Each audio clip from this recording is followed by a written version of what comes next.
জীৱনৰ শেষ সময়ত এবাৰ দেখা দি যাওঁ বোপাই মই তোৰ পাপা চিনি পাইছৰে মই ক'তনো চিনি পাবি এদিন মোৰ ভুলৰ বাবেই মোৰ জীৱনৰ পৰা তহঁত আঁতৰি গলি কিমান যে আশা কৰিছো তহঁতক এবাৰ ওচৰৰ পৰা চোৱাৰ এবাৰ আহি যাওঁ বোপাই মোৰ ওচৰলৈ আজি যেন বিচনাখনেই মোৰ সাৰথি কিমান দিন যে হ'ল নেদেখা তহঁতৰ মুখ তোৰ সন্তানৰ মুখকেইখন চাবলৈ বৰ মন গৈছে বোপাই খং অভিমানবোৰ এৰি আচোন এবাৰ মোৰ কাষলৈ পোনাকেইটাক এবাৰ কাষৰ পৰা চাওঁ এবাৰ হেপাহ পলুৱাই মৰম কৰোঁ মোৰ এই শেষ আশা তই জানো পূৰণ নকৰিবি বোপাই জীৱনত বহুত ডাঙৰ ভুল কৰিলোঁ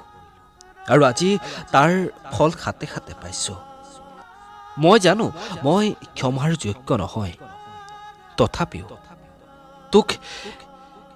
তথাপিও তোক এবাৰৰ বাবে চাব বিচাৰিছোঁ এবাৰ কাষলৈ আহ বোপাই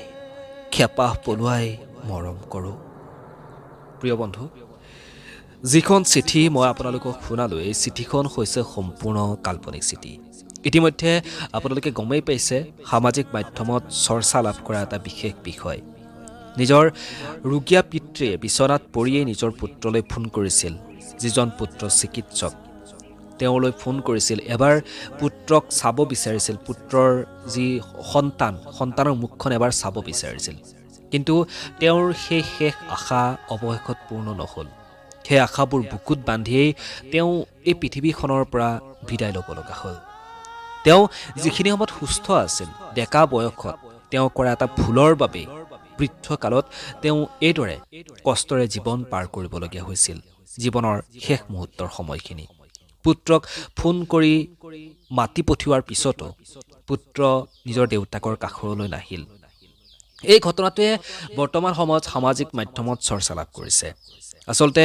সঁচাকৈ মই আগৰ ভিডিঅ'টো কৈছোঁ আচলতে আমি কেতিয়াবা নজনাকৈ বহুত ডাঙৰ ভুল কৰি পেলাওঁ আমি নিজকে সৰ্বশ্ৰেষ্ঠ বুলি কেতিয়াবা মানিবলৈ লওঁ যাৰ বাবে